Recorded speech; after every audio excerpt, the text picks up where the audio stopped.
এই যে আমি রান্না করছি, এখানে ভাত বসিয়েছি, কারণ আমার গ্যাসটা না শেষ হয়ে আছে। এবার গ্যাসটা বুক করেছে তোমাদের দাদাভাই, কিন্তু দাদাভাই তো অফিসে চলে গেছে। আর এখানে মাছ ভাজা করবো বলে মাছ ম্যারিনেট করে রেখে দিয়েছে। মানে ম্যারিনেট বলতে জাস্ট মশলা দিয়ে একটু মাখিয়ে রেখেছি যাতে মাছটা একটু সফট হয়।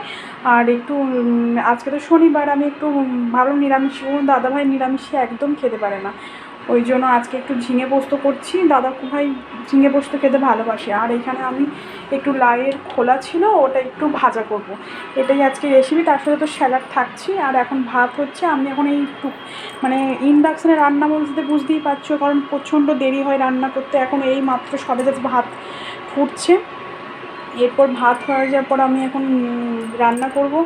দেখা যাক কী করা যায়। এখন এই টুকটুক করেই আমাকে এখন রান্না করতে হবে। আর তোমাদের সাথে পরে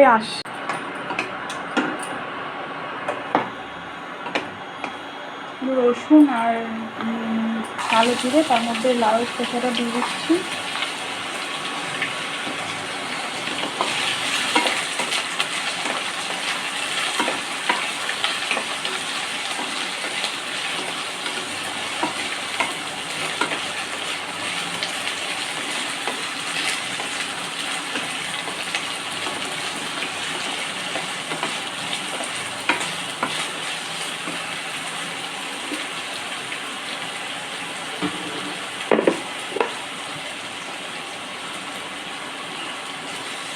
সামান্য হলুদ, লবণ,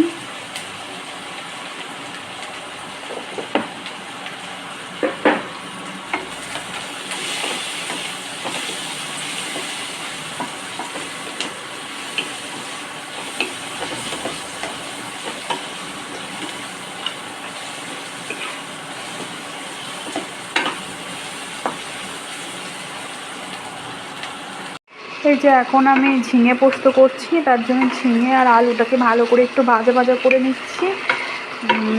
প্রায় ভাজা হয়ে গেছে। আমি এবার পোস্তটা এর মধ্যে দিয়ে দেবো। এই যে এখানে পোস্ত পেস্ট করে রেখেছি,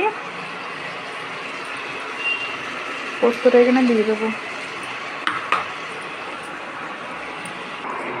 এই যে এখন পোস্তটা হচ্ছে, এই পোস্তটা হয়ে গেলেই রান্না কমপ্লিট। আর মাছটা তো বললাম যে খাবার সময় যখন আমার দাদাভাই আসবে অফিস থেকে তখন মাছটা ভাজা হবে।